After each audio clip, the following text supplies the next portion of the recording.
Sasquatch, Tall Man, Grass Man, Skunk Ape, Big Red Eye, Hairy Man. These are all names given to the legendary creature known as Bigfoot, which has been claimed to reside in large isolated forests throughout the North American continent. For more than 400 years, people have reported seeing large, hair-covered man-like animals in the wilderness. Sightings of these creatures continue to this day. Real or not, these reports are often made by people of impeccable character. For over 70 years, people have been finding, photographing, and casting sets of very large human-shaped tracks. Most are discovered by chance in remote wilderness areas. These tracks continue to be found to this day. However, a majority of mainstream scientists have historically discounted the existence of Bigfoot, considering it a likely combination of folklore, misidentification, and hoaxes, rather than a living animal. Welcome to my channel, Unknown History. In this documentary, we will be covering the history of Bigfoot, covering its first appearances in known history, and summarizing the evidence for and against its existence up into our modern day. To start off, we need to define what a Bigfoot is with a general consensus. There have been many different accounts on what exactly a Bigfoot looks like. However, for our documentary's purposes, we will use the description that is generally used to describe Bigfoots and how they appear in most alleged photos or depictions in popular culture. Bigfoots are reported to look quite similar to humans, but have some distinct differences. Typically, they are between 6 to 12 feet tall and weigh between 400 and 800 pounds, walking bipedally with long arms, distinctive cone-shaped heads, and green or red glowing eyes, long coats of fur that come in many colors, and have been commonly most reported as brown or black, and huge, flat, five-toed feet that measure up to 24 inches in length. They are also commonly described to have athletic capabilities way beyond that of a normal human being. Now that we understand what they are believed to generally look like, it is also important that we define the nature of Bigfoot and allow ourselves to come to an understanding on the point of view of what exactly a Bigfoot is. Throughout the years and thousands of sightings, there has been many theories or explanations as to what exactly Bigfoots are. Some claim they are supernatural in nature, and many Native American tribes indeed describe the creature as a sort of spirit being or shapeshifter, similar to the Skinwalker legends. This would explain also why the creature never leaves behind physical evidence such as scat, hair, or even a corpse. Another widespread theory states that Bigfoots are of extraterrestrial origins and may be performing off-world botany work in North America's forests. And others claim that Bigfoots are the result of a secret government experiment on apes gone wrong. However, the most widely accepted and likely possible theory is that Bigfoot is a flesh and blood animal, likely an undiscovered, elusive, intelligent hominid species related to modern-day humans. Bigfoot sightings have been reported in every state in the United States with the exception of Hawaii, and all Canadian provinces. These sightings typically are clustered in the remotest regions of the continents, such as mountains, thick forests, and near impenetrable cypress and pine swamps. The earliest indications of tales and sightings of Bigfoot-like creatures are in the many cultural histories of the numerous Native American and First Nation peoples of North America, including stories and beliefs about non-human peoples of the wild. Many of these descriptions bear a striking resemblance to the Bigfoot creatures reported today. Some of these oral histories are likely to be thousands of years old. The tribes are spread across all linguistic groups of the Native American languages. Every native linguistic group has its own name for these creatures, suggesting that the stories about these creatures did not all arise in the same place. In total, there are about 60 different names for Bigfoot in North America. However, it is notable that wild man stories and Bigfoot-like creatures are a very common occurrence in cultures globally, often with the tales predating recorded history. The Himalayan Yeti or the abominable snowman being another example of an alleged undiscovered hominid on the opposite side of the world. The first recorded sightings of Bigfoot-like creatures starts to appear as soon as Europeans arrive on the North American continent and introduce systems of writing and record keeping, as well as translating native oral accounts. The oldest account of a Bigfoot sighting was recorded in 986 AD by Leif Erikson and his men during their first landing in the New World. The Norsemen wrote about man-like beasts that were horribly ugly, hairy, and had great black eyes. Leif and his men called the creatures the Skelring, and people believe that the Skelring is what is now known today as Bigfoot. This is the earliest ever recorded encounter with a Bigfoot. It is important to note, however, that this tale could have either been greatly exaggerated or altogether made up after the fact to bring further prestige to Leaf and his men in their explorations of this new land. It is also possible that this is a case of mistranslation, as the Skelrig are not fictional and are not mystical beasts, but ordinary people. Both the Thule people, ancestors of modern-day Inuits on Greenland, as well as the inhabitants of North America, were called Skelrings by the Norse, meaning barbarian. So this tale could also have been a result of that mistranslation. Sightings of Bigfoot-like creatures would continue throughout the era of colonization in North America, especially by French fur trappers, who were most often in the most remote parts of the interior of the continent and were interacting with the Native Americans, who were likely sharing their tales of the creatures with them. However, sightings would greatly increase after the American independence movement and the resulting Manifest Destiny era of the United States, where settlers pushed beyond the Appalachian Mountains and all the way to the West Coast, settling most of the North American continent. Many stories of encounters with Bigfoot-like creatures were reported by individuals that spent lots of times in the remote wilderness of North America, such as trappers, miners, prospectors, and loggers. Even Americans such as the legendary frontierman of Kentucky, Daniel Boone, allegedly had an encounter with and subsequently shot at a Bigfoot-like creature in the Appalachian Mountains. And even a U.S. President, Teddy Roosevelt, is on record saying that he knew a man who had shot at a Bigfoot-like creature in Idaho. One of the most famous alleged Bigfoot reports to come out of this time period in the latter half is the Ape Canyon incident of 1924, in which a violent encounter between a group of miners and a group of ape men occurred. The story alleges that a group of miners were prospecting out a canyon in search of gold and other precious metals. They were all staying in a small cabin overnight within the canyon when they were awoken by rocks striking the side of their cabin. When they went out to investigate the source of these rocks, they were horrified to see massive figures throwing down rocks on all sides of the canyon walls. The men began to shoot at the monsters, and then the attacks would cease, only to start back up again minutes later. At one point, a supposed Bigfoot reached into the cabin through a hole in the construction and took hold of an axe, but was stymied before he could pull it out of the building. The siege continued until daybreak, when the men finally inched their way out of the cabin. One of the men, Fred Beck, saw one of the Bigfoot-like creatures standing in the distance at the edge of what is now Ape Canyon. Beck fired on the creature, supposedly watching it tumble down the gorge. The encounter scared the men enough for them to report it to the local newspaper, which ended up giving the canyon its famous name of Ape Canyon, that is still used to this day. At this point in American history, sightings of Bigfoot creatures were still very rare, and were not often at this point being attributed to the same creature or creatures. This would all change in the post-World War II America, with the birth of the suburbs and access to cars for everyday Americans. More than ever before, the population of the United States, as well as Canada, were moving into areas that were previously only farmland or untouched forest.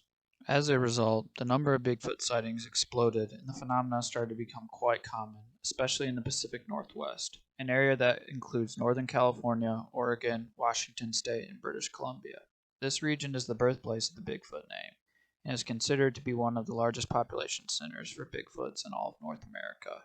It was around this time that the Bigfoot name came into the mainstream as a reference for any Bigfoot-like creature. This came to be after a photo of a bulldozer operator, Jerry Crew, holding a cast of a human-like track was spread by wire service and newspaper nationally in 1958. The creature that created these tracks was dubbed Bigfoot. The stories of sightings and the possibility of these creatures' existence captured the public's imagination. This time period would be the starting point for Bigfoot's jump into mainstream popularity, and this would see many Bigfoot researchers start seriously looking into proving the creature's existence. It was only a few years after the dubbing of the Bigfoot name that the most important and controversial event in the history of Bigfoot occurred. That is the filming of the Patterson-Gimlin film. The Patterson-Gimlin film is widely regarded as one of the strongest pieces of evidence for the existence of Bigfoot. The footage was obtained in a remote mountainous area in Northern California in 1967. The two men involved were Roger Patterson and Bob Gimlin. Patterson was a rodeo rider from Washington. He was trying to make a documentary about the Bigfoot mystery when he went down to Northern California with a rental 16mm movie camera after hearing about numerous tracks in the valley around Buff Creek. The film shows an alleged female Bigfoot walking across a clearing with the iconic shoulder turned towards the camera and Bigfoot walking gait. The pose captured in the film where the alleged Bigfoot is looking at the camera has become an iconic image and a symbol of Bigfoot. After this footage became public, Bigfoot sightings increased across North America, and Bigfoot had been permanently sealed as an iconic figure in American and Canadian culture. With the Patterson-Gimlin film, Bigfoot had made national headlines and was now rivaling the Loch Ness Monster for the most legendary monster cryptid in all of the world. In the years after, Bigfoot tracks, sightings, and vocalizations would be documented. A famous vocalization was recorded in the Sierra Nevada mountain range in California during the 70s, known as the Sierra Sounds, that are allegedly the sounds of Bigfoot calls.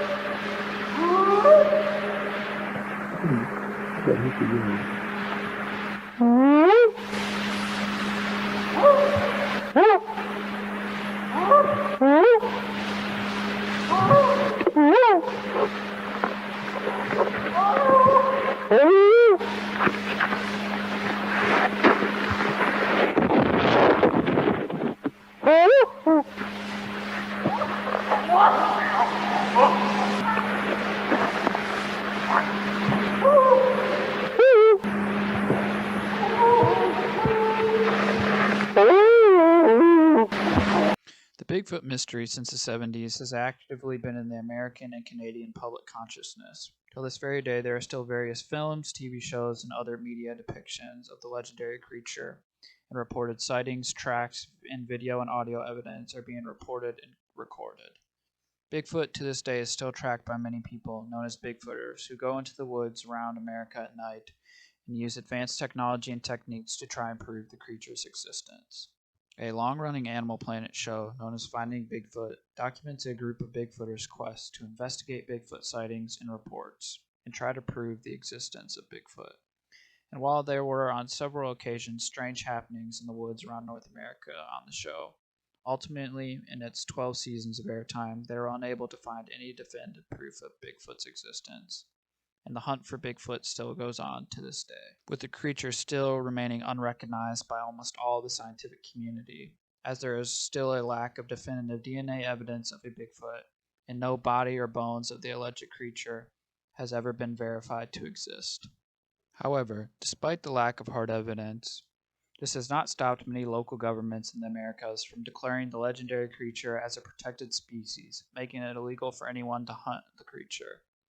And with that, the mystery of Bigfoot still remains unresolved to this very day.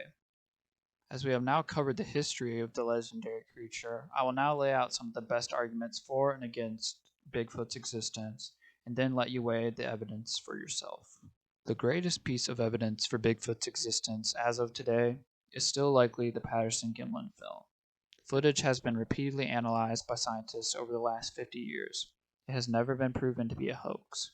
Yet various individuals have confessed to being the man in the costume over the years. All the confessions contradict each other and are strongly suspected of being hoaxes themselves. No one has ever actually brought forward the costume involved, and no one has ever been able to create a matching costume, although many have tried. The difficulty in creating a matching costume has to do with the limb ratios. The figure in the footage has shorter legs and longer arms proportionally than a human. The differences are most apparent when the figure is juxtaposed to a figure of a human in a Bigfoot costume. The footprint evidence of Bigfoot is also quite compelling, as tracks are often discovered in extremely remote places by chance, such as swamps or mountain passes, sometimes being extremely long distances, or even left in snow overnights where the temperature would have been sub-zero. In one case, the footprint evidence was so compelling that it was actually able to convert a well-known professor, Dr. Jeff Meldrum, who is a professor of anatomy and anthropology at Idaho State University. Meldrum, being an expert on foot morphology and locomotion in primates, was convinced of Bigfoot's existence after looking at a set of Bigfoot tracks, noting the unique dermal ridges and toe drags in the mud, details that would be extremely difficult or impossible to fake.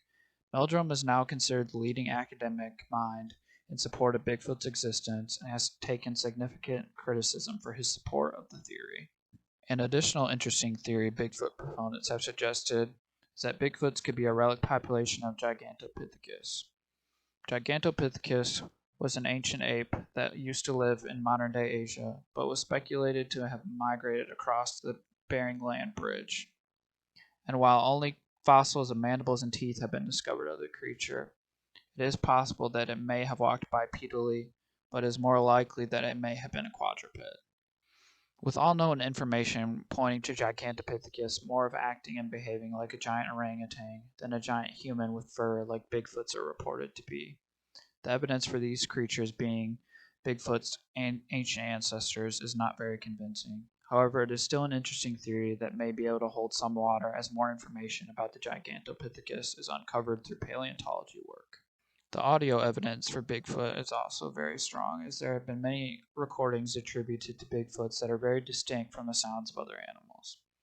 Bigfoots are said to make loud howls and screams at night, as well as knock on trees and rocks to make loud echoes. The most compelling collection of recordings was obtained in California's Sierra Nevada mountain range in the 1970s, with the help of a newspaper journalist from Sacramento.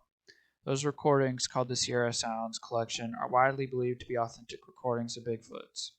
A few of those recordings captures have sounds that sound like a primitive language. Sound recordings have also been obtained in eastern states such as Ohio, Mississippi, and Florida as well. A popular argument against the existence of Bigfoot is that there is a lack of habitat in North America where a large ape man like Bigfoot could sustain itself and keep hidden. However, this is quite the contrary, as the regions of the North American continent where Bigfoots are commonly seen are full of prey animals such as deer and elk, along with many wild grasses and berries. If Bigfoots are omnivores like humans, they would not have any problem finding enough calories in North America to keep themselves sustained, as North America is already known to support massive predators such as grizzly bear, black bear, and mountain lion, wolves, alligators, and other massive herbivores such as moose, elk, bison, and boars. All of these animals, in fact, live in the exact same regions where Bigfoot sightings most often occur, and these areas are often very remote, with sightings of large animals, especially predators, being quite rare. The remoteness of the habitat would also explain why a Bigfoot body has never been recovered, as dense forest regions or swamps depose dead animals extremely quickly, and many predatory animals and even animals such as porcupines are known to eat bone for nutrients. It must also be mentioned that many recognized species, such as the mountain gorilla and okapi in Africa, were deemed mythical until they were discovered in the remote jungles, despite the fact that the local people had had names and knew of their existence for thousands of years. The final and probably most difficult piece of evidence to dismiss is the thousands of reports and sightings of Bigfoot-like creatures that have been going on in the North American continent for thousands of years, with the Native American and First Nation people stories, and have continued until the present day. It is also important to note that Bigfoot-like creatures have many different names depending on what part of the country they are in. This helps show that these sightings and reports have occurred before the Bigfoot legend was popularized between the 50s and 70s. While it is likely that most of these sightings and pieces of evidence are either a case of misidentification, tricks or jokes played by hoaxers, or straight fabrication, and witness testimony is notoriously unreliable, it still means that if even one of these witnesses or the evidence collected cannot be explained, that science will be unable to completely disprove the existence of Bigfoots. Now I'm going to spend some time discussing the arguments against Bigfoot's existence and some explanations that the scientific community used to explain Bigfoot sightings.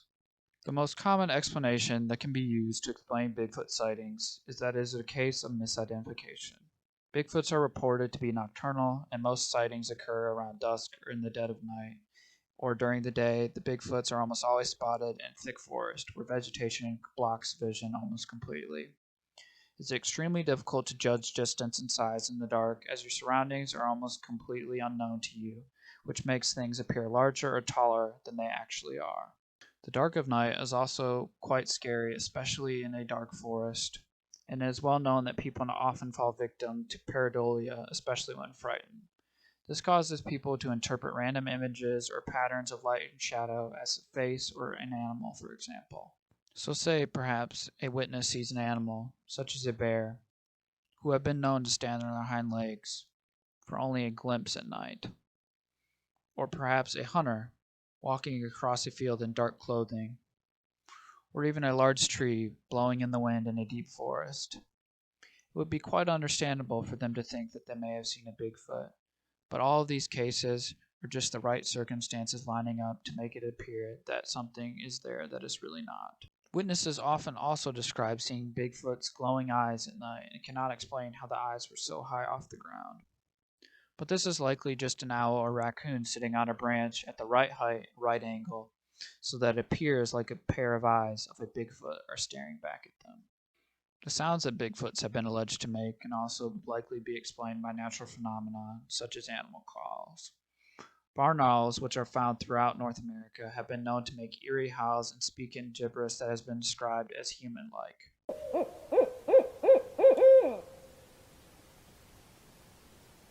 Coyotes and wolves also have a variety of howls and growls that can sound very odd, especially for those who are not accustomed to hearing them.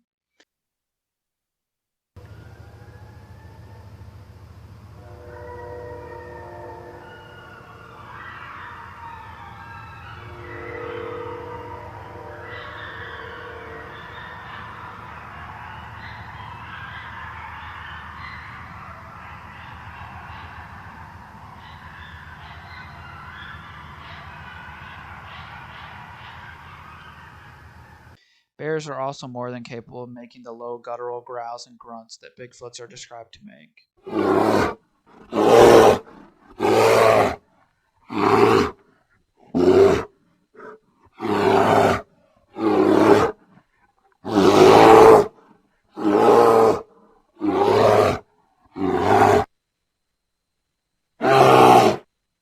And mountain lions are known to do terrifying screeches that sound like women being murdered in the woods.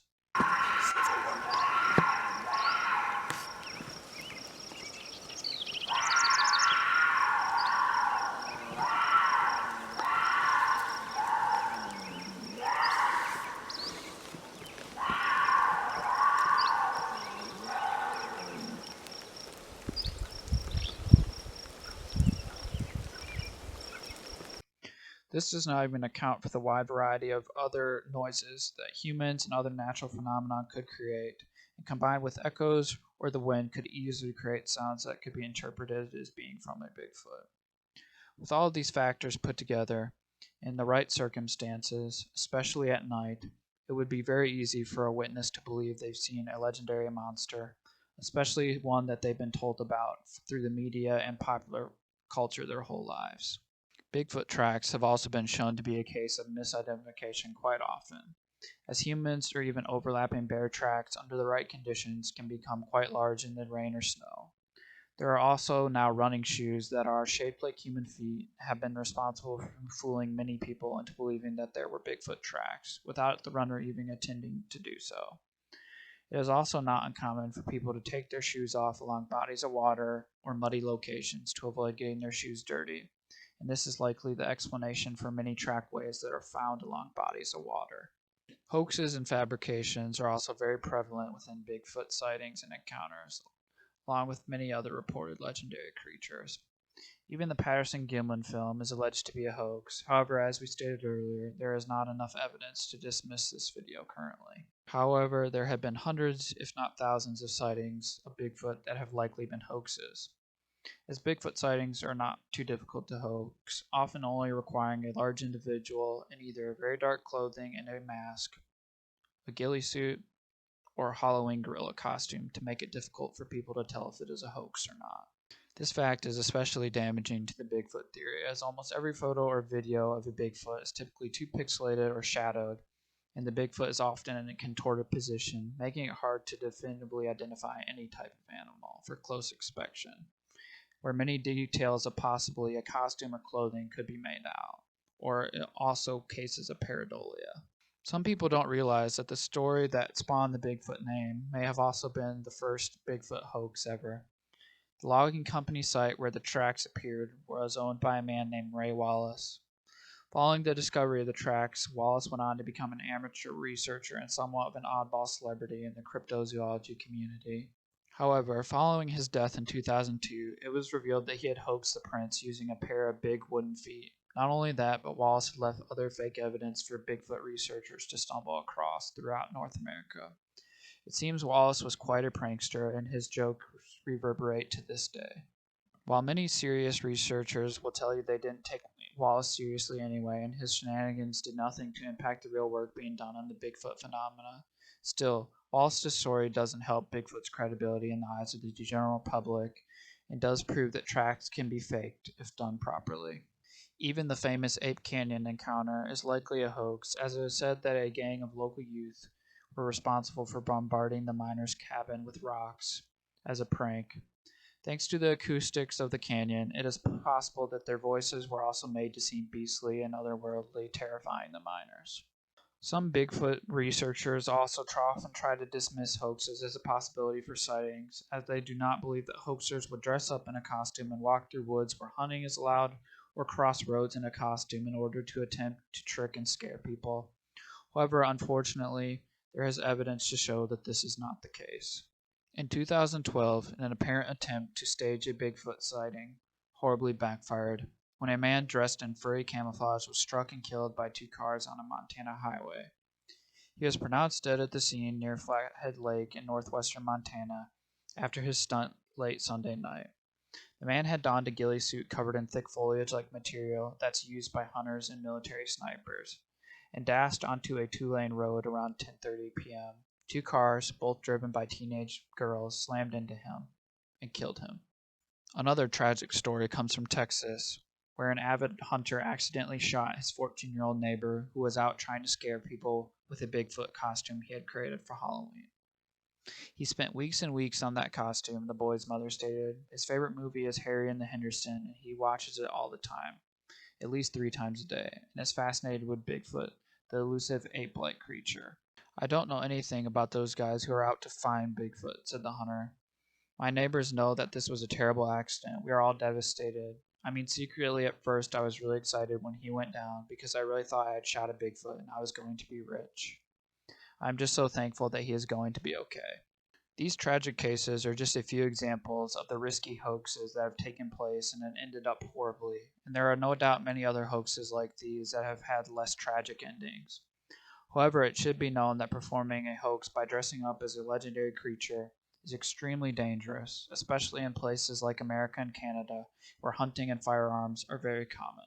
Now, for the largest and most convincing argument against the existence of Bigfoot, and that is the lack of physical evidence. While admittedly, as I have stated previously, the areas Bigfoot allegedly inhabit are often very remote and thus physical evidence would be very rare.